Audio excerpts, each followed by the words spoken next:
జాతీయవాద జర్నలిజానికి అసలైన వేదిక నేషనలిస్ట్ హబ్ ని సబ్స్క్రైబ్ చేసుకోండి. నోటిఫికేషన్స్ కోసం బెల్ ఐకాన్ పై క్లిక్ చేయండి.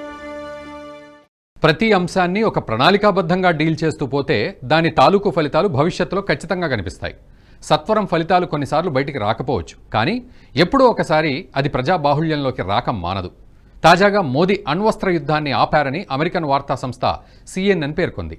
యుఎస్కు చెందిన 2 సీనియర్ అధికారులు ఈ విషయాన్ని వెల్లడించారని తెలిపింది. అయితే మోదీ ఈ పని ఎప్పుడు చేశారు, ఇది ఎలా జరిగింది తెలుసుకుందాం. రష్యా ఉక్రెయిన్ మధ్య యుద్ధం మొదలైంది. ఉక్రెయిన్ అధ్యక్షుడు జెలెన్స్కీ నాటో దేశాల కూటమిలో చేరతానని ప్రకటించడంతో రష్యా సైనిక ఆపరేషన్ మొదలుపెట్టింది. దీంతో 2 దేశాల మధ్య యుద్ధం మొదలైంది. ఉక్రెయిన్కు అమెరికా సహా నాటో దేశాలు సహకరించడం, ఆయుధాలు పెద్ద ఎత్తున అందించడంతో యుద్ధంలో గెలవడం రష్యాకు కష్టమైపోయింది.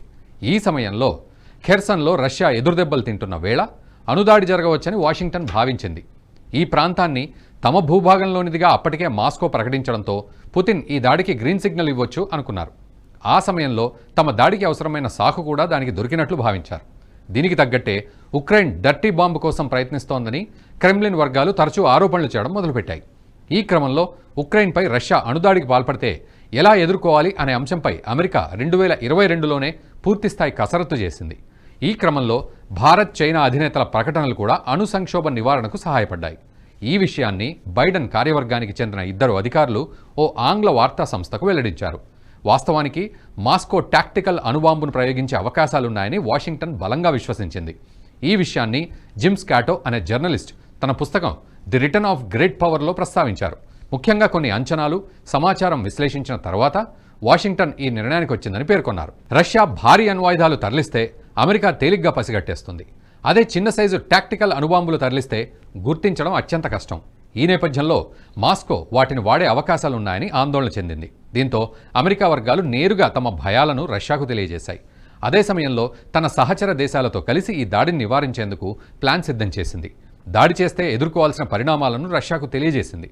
రష్యా అణుదాడికి పాల్పడకుండా నచ్చజెప్పేందుకు భారత్, చైనా సహాయాన్ని అమెరికా కోరింది. ఓ పక్క నేరుగా మాస్కోను హెచ్చరిస్తూనే మరోవైపు ఇతర దేశాలతో కూడా దానికి చెప్పించింది. చైనా అధ్యక్షుడు జిన్పింగ్, భారత ప్రధాని నరేంద్ర మోదీ చేసిన ప్రకటనలు కొంతమేరకు సంక్షోభ భయాలు సద్దుమణిగేందుకు దోహదపడ్డాయి. ఆ తర్వాత యుద్ధం ప్రతిష్టంభన దశకు చేరడంతో అణుదాడి ఆందోళనలు కూడా తగ్గుముఖం పట్టాయి. ఈ విషయాలను మొత్తం 2 అమెరికా అధికారులు వెల్లడించినట్లు CNN వార్తా సంస్థ కథనంలో పేర్కొంది. ప్రపంచంలో భౌగోళిక ఉద్రిక్తతల స్థాయి పెరిగింది. అమెరికా ఆఫ్ఘనిస్తాన్ను వదిలి వెళ్లడం మొదలు రష్యా ఉక్రెయిన్ యుద్ధం, ఇజ్రాయెల్ గాజా మధ్య యుద్ధం, యెమెన్ కేంద్రంగా రెడ్ సీపై హౌతీల దాడులు, మరోవైపు చైనా తైవాన్ మధ్య ఘర్షణలు మొదలవ్వడం ప్రపంచానికి పెను సవాల్గా నిలిచాయి. ఈ యుద్ధంలో అమెరికా పాత్ర చాలానే ఉంది. ఉక్రెయిన్కు, తైవాన్కు, ఆఫ్ఘనిస్తాన్లోనూ ప్రత్యక్షంగానో పరోక్షంగానో అమెరికా హస్తం ఉంది. దీనికంతటికీ కారణం అమెరికా అగ్రరాజ్య ఆధిపత్యాన్ని ప్రదర్శించడమే. రష్యా ఉక్రెయిన్ యుద్ధం మొదలైన సమయంలో ఉక్రెయిన్ను అమెరికాని రెచ్చగొట్టింది. ఆ దేశాన్ని నాటో కూటమిలో చేర్చుకుంటామంటూ జెలెన్స్కీని నమ్మవలికింది. కానీ నిజానికి అందులో ఏమాత్రం వాస్తవం లేదు. నాటో కూటమిలో ఏ దేశమైనా చేరాలంటే దానికి సరిహద్దు వివాదాలు ఉండకూడదు. అలా ఉంటే కూటమి నిబంధనల ప్రకారం సాధ్యపడదు. ఉక్రెయిన్కు రష్యాతో సరిహద్దు వివాదాలు ఉన్నాయి. ఆ దేశం నాటో కూటమిలో చేరితే గనక పూర్తిగా తన స్వాధీనంలో ఉంచుకుంటామని క్రెమ్లిన్ గతంలోనే ప్రకటించింది. అయితే ఉక్రెయిన్ను ఎలాగైనా నాటో కూటమిలో చేర్చుకుంటామని అమెరికా నమ్మవలికింది. దీనికి తగిన చర్యలు కూడా తీసుకుంటున్నామని, కసరత్తు ఇప్పటికే మొదలుపెట్టామని కూడా చెప్పింది. దీంతో జెలెన్స్కీ అమెరికా మాటలు నమ్మాడు. రాజకీయంగా జెలెన్స్కీకి అనుభవం లేదు. గతంలో సీరియల్ యాక్టర్గా జెలెన్స్కీ ప్రజల్లో పేరు తెచ్చుకున్నారు. తన సీరియల్ ద్వారా ప్రభుత్వాన్ని విమర్శిస్తూ రావడంతో ప్రజాదరణ పెరిగింది. దీంతో అక్కడి ప్రజలు ఆయనను ఎన్నుకున్నారు. ఈ కారణంగా జెలెన్స్కీ అధ్యక్షుడయ్యారు. దీంతో అతనికి విదేశీ వ్యవహారాలపై అంతగా పట్టు లేకుండా పోయింది. అందుకే అమెరికా కుట్రలకు ఈజీగా లొంగిపోయాడు. అమెరికా ప్రపంచవ్యాప్తంగా తనకు ధీటుగా దిగే దేశాలను ఎలాగైనా నాశనం చేయాలని కుట్రలు పన్నుతూనే ఉంటుంది. ప్రచ్ఛన్న యుద్ధకాలం నుంచి రష్యాను ఎలాగైనా నాశనం చేయాలని అమెరికా ప్రయత్నిస్తూనే ఉంది. ఇక ప్రస్తుతం చైనాకు వ్యతిరేకంగా తైవాన్కు మద్దతు ఇవ్వడం చేస్తోంది. భారత్లోనూ అమెరికా తన కుట్రలు ఆపడం లేదు.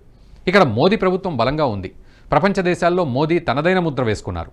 అంతేకాదు, అమెరికా ఎన్నిసార్లు హెచ్చరికలు చేస్తున్నా బేఖాతరు చేస్తూ భారత్ స్వతంత్రతతో వ్యవహరిస్తోంది. రష్యా ఉక్రెయిన్ యుద్ధం సమయంలోనూ రష్యాతో పెట్రోల్ కొనవద్దని అమెరికా హెచ్చరిస్తూ వచ్చింది. అయినా భారత్ బేఖాతరు చేసింది. అమెరికా హెచ్చరికలను పట్టించుకోకుండా తక్కువ ధరకే పెట్రోల్ కొనుగోలు చేసింది. రష్యా ఉక్రెయిన్ యుద్ధంలో అమెరికా పరోక్షంగా ఆయుధాలను పంపింది. రష్యాను వీలైనంత మేర నాశనం చేయాలని దాదాపు 5,000కు పైచిలకు ఆంక్షలు విధించింది. దీంతో ఒకప్పుడు ధనిక దేశాల్లో ఒకటైన రష్యా ప్రస్తుతం 11వ స్థానానికి పడిపోయింది. అందుకే అప్పట్లో క్రెమ్లిన్ యుద్ధంలో ఎలాగైనా త్వరగా గెలవాలని ప్లాన్ వేసింది. దీనికి అణ్వాయుధాలు ఉపయోగించాలని భావించింది. అప్పట్లోనే దీనికి సంబంధించిన వార్తలు వచ్చాయి. ముఖ్యంగా ఉక్రెయిన్ డర్టీ బాంబ్స్ ఉపయోగిస్తోందని క్రెమ్లిన్ ఆరోపిస్తూ వచ్చింది. టాక్టికల్గా ఉక్రెయిన్ యుద్ధం చేస్తోందని, ఇందులో అమెరికా జోక్యం చేసుకోవద్దని హెచ్చరించింది.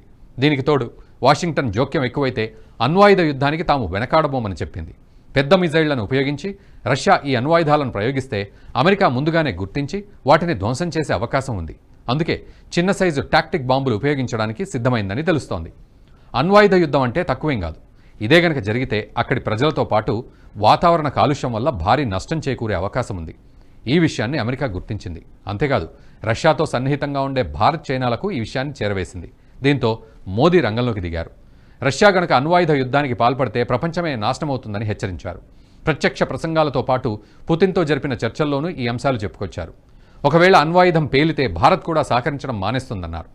భారత్ కేవలం అహింసా మార్గంలోనే ముందుకు వెళ్తుంది కాబట్టి అణ్వాయుధాలను ఉపయోగిస్తే ఒప్పుకునేది లేదని స్పష్టం చేసింది. యుద్ధమే అన్నింటికి పరిష్కారం కాదని ఐక్యరాజ్య సమితి వేదికగా వెల్లడించారు. శాంతి మార్గాల్లో సమస్యను పరిష్కరించుకోవాలని స్పష్టం చేశారు. అయితే ప్రస్తుతం ప్రపంచంలో ఉద్రిక్త పరిస్థితులకు కారణం అమెరికా. ఇప్పుడున్న అన్ని ఉద్రిక్తతల్లో ప్రత్యక్షంగానో పరోక్షంగానో వాషింగ్టన్ పాత్ర ఉంది. ఉక్రెయిన్ను ఎలాగైతే రెచ్చగొట్టిందో అదేవిధంగా ఇతర దేశాలను రెచ్చగొట్టడం ద్వారా యుద్ధాలు జరుగుతున్నాయి. ఈ యుద్ధాలకు అమెరికా కారణమవుతుండగా భారత్ మాత్రం వాటిని ఆపడానికి ప్రయత్నాలు చేస్తోంది. ఒకానొక దశలో ఇరు దేశాలు సామరస్యంగా పరిష్కరించుకోవడానికి ప్రయత్నాలు చేస్తోంది. అందుకే ప్రపంచానికి శాంతి దూతగా భారత్ను అన్ని దేశాలు భావిస్తున్నాయి. ప్రపంచానికి మార్గదర్శనం చేసే దేశంగా భారత్ను అందరూ భావిస్తున్నారు. దీనికి మోదీనే కారణం. ఒకప్పటి పాలనలా కాకుండా 2014లో అధికారంలోకి వచ్చినప్పటి నుంచి భారత్ను విశ్వగురువుగా తయారు చేయడానికి మోదీ తపిస్తూనే ఉన్నారు. ప్రపంచం శాంతి మార్గంలో పయనించేందుకు వీలైనంత మేర ప్రయత్నిస్తున్నారు. దీనికోసం అణ్వాయుధ యుద్ధాలను సైతం ఆపడానికి చర్యలు తీసుకున్నారు. ఈ వీడియో మీకు నచ్చినట్టయితే లైక్ చేయండి, 10 మందికి షేర్ చేయండి. అలాగే కామెంట్ల రూపంలో మీ అభిప్రాయాలను మాతో పంచుకోండి. Nationalist hub group of channels ను సబ్స్క్రైబ్ చేసుకుని తెలుగునాట జాతీయవాద జర్నలిజాన్ని ప్రోత్సహించండి. ఈ వీడియో కింద ఉన్న బెల్ ఐకాన్ పై క్లిక్ చేయడం మర్చిపోవద్దు.